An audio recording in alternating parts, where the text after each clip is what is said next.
আসসালামু আলাইকুম ভিউয়ার্স, আশা করি আপনারা সবাই ভালো আছেন। তো আজকে আমি আপনাদেরকে এমন একটি টপিক সম্পর্কে বলবো যেটি এর আগে আপনারা কখনোই দেখেননি বা জানেননি। তো আপনারা যদি আমার ইউটিউব চ্যানেলের নতুন দর্শক হয়ে থাকেন, অবশ্যই চ্যানেলটিকে সাবস্ক্রাইব করবেন এবং পাশে থাকা বেল আইকনটি অল সিলেক্ট করে দিবেন। তো বন্ধুরা, কথা না বাড়িয়ে ভিডিওর মূল টপিকে চলে যাই। তো বন্ধুরা, আপনারা যে ফেসবুক অ্যাকাউন্টটি ইউজ করেন সেই ফেসবুক অ্যাকাউন্টে কিন্তু আপনারা অনেক পোস্ট করে থাকেন।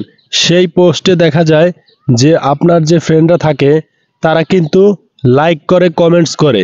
তো বন্ধুরা, এখানে আমি আজকের এই ভিডিওতে আপনাদেরকে দেখাবো আপনাদের যে ফ্রেন্ডরা আপনাকে রিয়াক্টগুলো দেয় সেই রিয়াক্টগুলো কিভাবে হাইড করে রাখবেন। তো বন্ধুরা, তার জন্য আপনি সরাসরি ফেসবুক অ্যাপ্লিকেশনে চলে যাবেন। অবশ্যই কিন্তু ফেসবুক অ্যাপ্লিকেশনটি আপডেট করে রাখবেন। অ্যাপ্লিকেশনে যাওয়ার পর এখান থেকে কর্নারে থ্রি ডট লাইনে ক্লিক করে দিবেন। থ্রি ডট লাইনে ক্লিক করে দেওয়ার পরে দেখতে পারবেন যে একটা সেটিংস অপশন চলে আসবে। তো এখান থেকে উপরে দেখতে পারবেন সেটিংস অপশন। তো বন্ধুরা, তার আগে আমি আমার প্রোফাইলে চলে যাব। যাওয়ার পরে এখান থেকে সেটিংস অপশনে একটা ক্লিক করে দিব। সেটিংস অপশনে ক্লিক করে দেওয়ার পরে দেখতে পারবেন অনেকগুলো ইন্টারফেস চলে আসবে। তো বন্ধুরা, এখান থেকে আপনি স্ক্রল করে নিচে যাবেন, দেখতে পারবেন লেখা আছে রিয়াকশন পারফরমেন্স। তো আপনারা এখান থেকে যেহেতু রিয়াকশনটি হাইড করতে চাচ্ছেন সেই অপশনটিতে ক্লিক করবেন।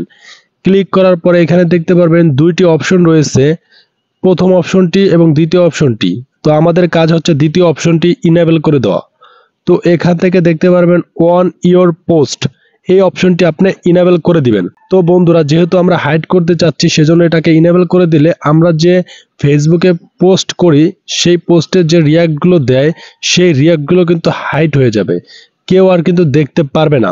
তো বন্ধুরা, এখন আমি আপনাদেরকে দেখিয়ে দিব। দেখতে পারতেছেন যে আমি কিন্তু আমার যে ফেসবুক পোস্ট করেছি সেই পোস্টে কিন্তু অনেক রিয়াক্ট ছিল, সেই রিয়াক্টগুলো কিন্তু আমি হাইড করে রেখেছি।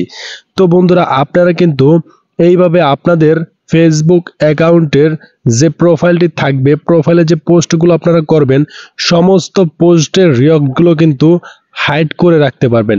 তো অসাধারণ একটি সেটিংস। এই সেটিংসটি যদি আপনারা না জেনে থাকেন, আমার ভিডিওটি প্রথম থেকে শেষ পর্যন্ত দেখলে অবশ্যই জেনে নেবেন। ধন্যবাদ আপনাদের সবাইকে।